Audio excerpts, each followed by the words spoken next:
evaluasi hasil belajar itu menunjukkan seperti kompas yang menunjukkan bahwa hasil belajar siswa itu dinilai dari lancarnya itu berjalan baik atau tidak.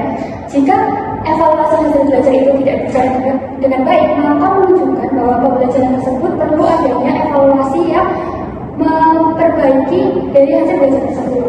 Di sini ada beberapa evaluasi hasil belajar itu adalah penilaian yang dilakukan oleh seorang tenaga pendidikan terhadap sejauh mana pemahaman dari peserta didiknya yang diajar dalam proses pembelajaran tersebut.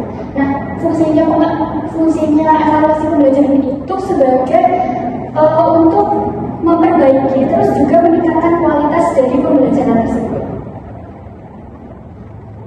Nah, di kesempatan kali ini kita akan menjelaskan langkah-langkah evaluasi. Karena sebelumnya di pertemuan sebelumnya sudah disinggung oleh kelompok penyaji bahwa konsep evaluasi sekarang adalah langkah evaluasi. Yang pertama itu adalah perencanaan evaluasi. Di sini di dalam perencanaan evaluasi itu kita menetapkan tujuan, objek dan juga jenis evaluasi yang akan digunakan dalam tahap evaluasi.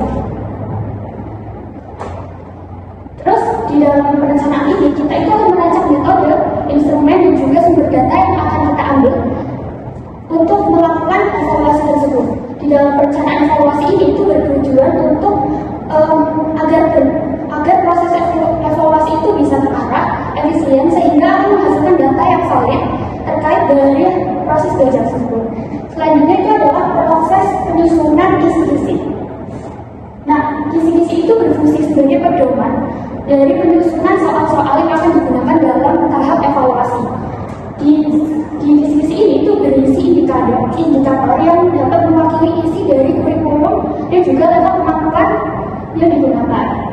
Syarat dari kisi-kisi ini sendiri itu adalah representatif.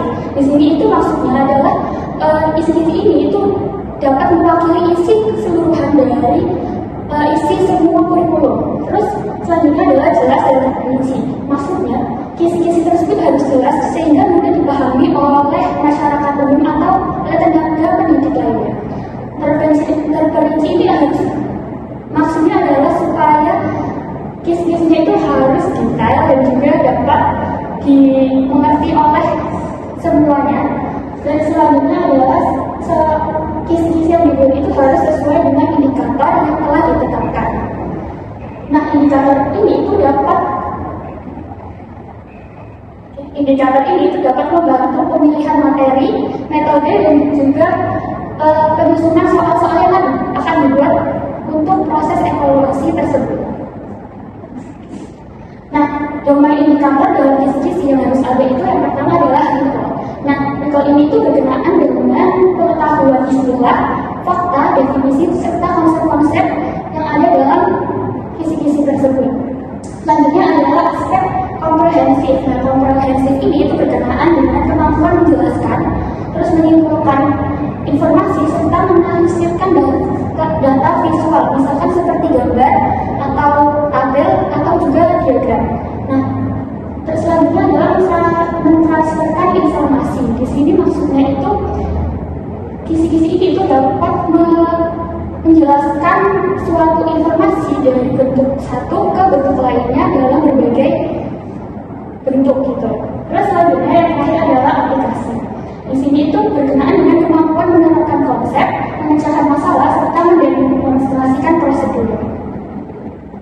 Terus yang ketiga itu adalah uji coba instrumen. Setelah kisi-kisi tadi dibuat, selanjutnya adalah melakukan uji coba terkait soal atau instrumen yang akan digunakan.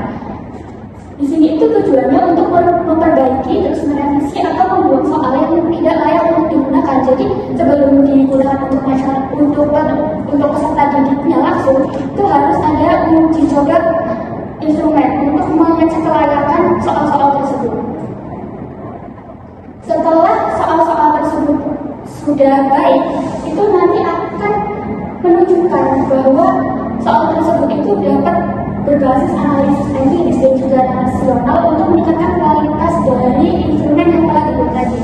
Nah, jenis instrumen yang digunakan itu juga ada dua aspek. Yang pertama ada non-test dan juga tes. Di non-test wawancara, skala sikap atau minat, lalu checklist, rating scale, sosiometri, dan juga home visit.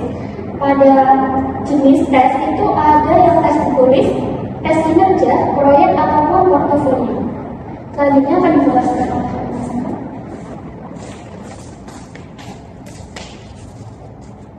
Langkah-langkah yang selanjutnya itu ada pengolahan data. Jadi data yang sudah terbentuk tadi akan diproses atau dikembangkan. Kemudian pengolahan ini menghasilkan nilai yang menggambarkan kualitas hasil belajar peserta didik.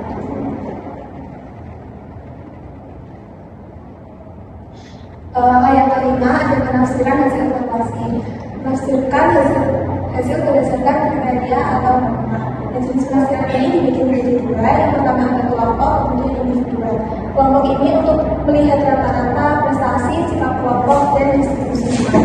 Kemudian untuk yang individual yaitu untuk mengetahui kesiapan, perkembangan, kemajuan belajar, dan kesulitan tiap peserta didik.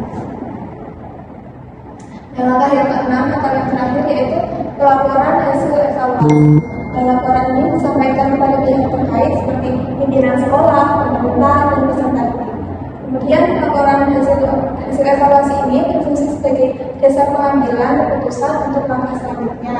Kemudian membantu peserta didik mengetahui kemampuan dirinya dan menemukan arah belajar berikutnya. Untuk selanjutnya akan disampaikan. Dan yang selanjutnya adalah penerapan evaluasi program, evaluasi di sekolah. Yang pertama adalah evaluasi program akademik. Evaluasi program akademik itu contohnya meningkatkan literasi, pembelajaran berbasis proyek, program media.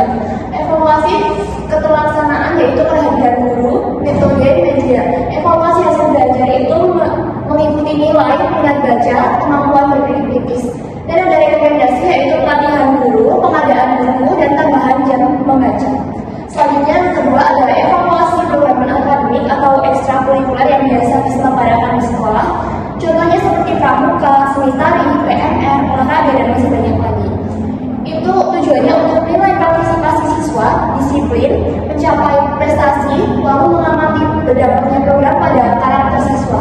Yang ketiga ada rekomendasi yaitu jadwalnya akan lebih efektif, pelatih akan lebih kompeten, dan kolaborasi dengan pihak luar.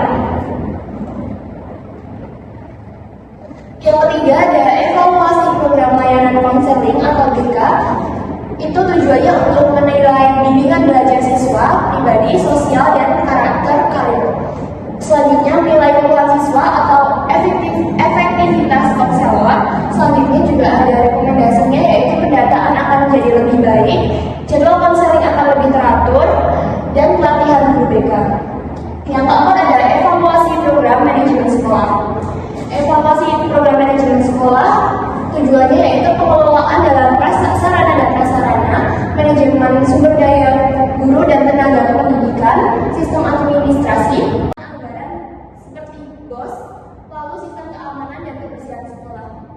Evaluasi biasanya dilakukan melalui audit internal, supervisi kepala sekolah, dan monitoring dokumen administrasi atau RKS, RKAS, SOS sekolah.